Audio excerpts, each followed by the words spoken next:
सेवा जोहार। मैं रावण साहू के बहुत एक महत्वपूर्ण विषय है। आज सिवनी में एक घटना हमने देखा। सल्ला कांगड़ा प्राकृतिक शक्ति थाना को सिवनी में क्षतिग्रस्त किया गया। हमें इसके पीछे की बात को समझना पड़ेगा कि ऐसा क्यों हो रहा है।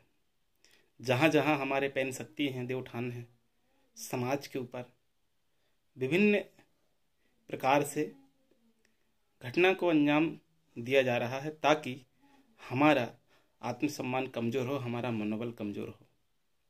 ये ऐसा इसलिए हो रहा है कि कोई भी इस समय इस देश के जो मालिक हैं, आदिम समाज के लोग हैं, जनजाति है, वो ऊपर उठ ना उठें।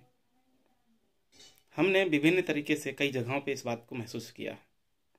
हम इस देश में इस ज़मीन पर शांति से समान विचारधाराओं के साथ रहते हैं, लेकिन न जाने क्यों ऐसा बार बार हमको अपमानित किया जाने लगा है।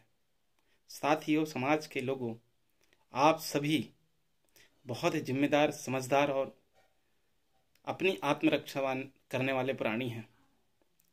बहुत आवश्यकता है इस समय एक साथ आने की, एक साथ खड़े होने की। आपके मान सम्मान, स्वाभिमान, पहचान और संस्कृति, परंपरा, सभ्यताओं को इतना कमज़ोर, खराब और अलग बताया जा रहा है जैसे कि हम इस देश के लोग नहीं हैं। जबकि कानून, संविधान और सरकारों के भाषण हमको सुरक्षा की बात कर रहे हैं, हमारे संस्कृति को बढ़ावा देने की बात कर रहे हैं। आखिर ये ड्रामा हो इसलिए रहा है कि आपके नाम पर राजनीति को मजबूत करके आपसे उनका जो अधिकार खत्म है, उन्हें ऐसा लगता है कि आप हैं इसलिए उन्हें स्वतंत्रता या उनके विकास में आप बाधक हैं। साथियों, हम जिस समाज पे जन्मे हैं उस समाज का एक इतिहास इतना प्राचीन है, इतना शानदार है, इतना गौरवमयी है कि उस समाज ने मानव और दुनिया को संदेश दिया है, जीने के तरीका और सलीका सिखाया है, और आज वही समाज हाशिए पर जी रहा है।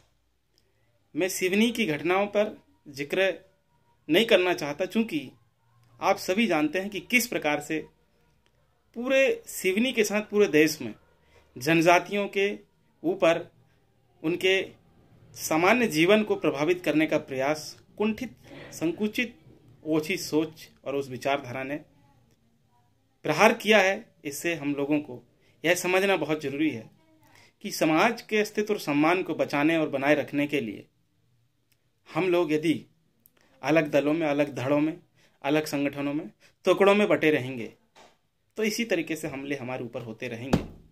हम लोग निवेदन तो बहुत कर चुके हैं, चिट्ठियां लिखते हैं, ज्ञापन देते हैं, शांतिपूर्ण प्रदर्शन करते हैं, इसके बावजूद भी हमारे ज्ञापनों पर, आवेदनों पर कोई रिप्लाई नहीं आता। मेरी जानकारी में मेरा जो 10 साल का अनुभव है, समाज के रूप में हम काम कर रहे हैं और देख रहे हैं, हमने आज तक किसी ज्ञापन का रिप्लाई नहीं देखा। हम राजनीतिक दल से संबंध रखते हुए भी हम लोगों ने इस बात को देखा है कि कोई हम समस्याओं को लेकर ज्ञापन प्रस्तुत करते हैं तो उसका प्रशासन और शासन की तरफ से कोई जवाब नहीं आता।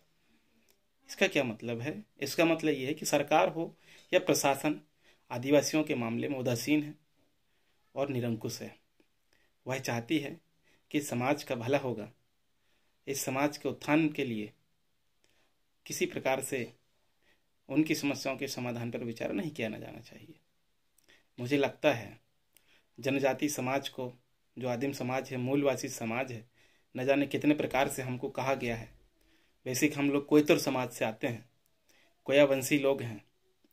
हमारी अपनी संस्कृति, सभ्यता, परंपरा और पहचान सब कुछ होने के बावजूद भी आज हम खुद अपने आप से दूर हो गए हैं, इसलिए विभिन्न प्रकार से हमको बोला जाता है। मैं अपील करना चाहता हूँ, कब तक आखिर ऐसा हो हमारे साथ? यदि इस समस्या का समाधान स्थायी चाहिए, ये जो समस्या आ रही बार बार है, इनको हमेशा को यदि दूर करना है तो मुझे लगता है कि विजय गोंडवाना के साथ आप सबको गोंडवाना आंदोलन को मजबूत करने की जरूरत है, क्योंकि यही एक आंदोलन है जो आपको अपनी अस्मिता, सभ्यता, संस्कृति, परंपरा और समाज की संप्रभुता को बचाने का प्रयास कर रहा है। इस मंच के साथ हमें जुड़ना होगा, मैं यही अपील करते हुए आप सबको सेवा जोहार करता हूँ। धन्यवाद आप सबका।